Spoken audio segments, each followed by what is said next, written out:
Guys, ang tingin nyo dito? Akala ko nga langgam o kaya lamok. Nagulat na lang nga ako na gumagapang sa kamay ko.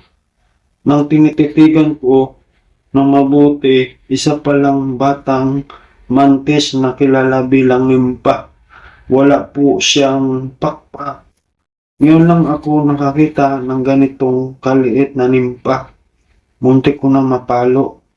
Pwede kaya to alagaan? Kaso hindi ko pa alam kung paano ko siya palakihin.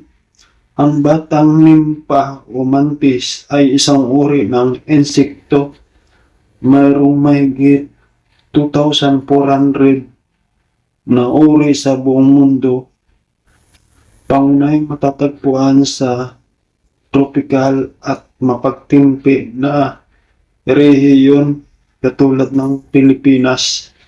Ang karaniwang pinakain nito ay langaw, prutas, kulili, gamo-gamo, tipaklong at marami pa pong iba. Nabubuhay sila hanggang 6 na buwan hanggang 1 taon mula nung isinilang sila at may iba't ibang kulay. Mayroon siyang triangular na holo, maaari umikot ng 180 degree.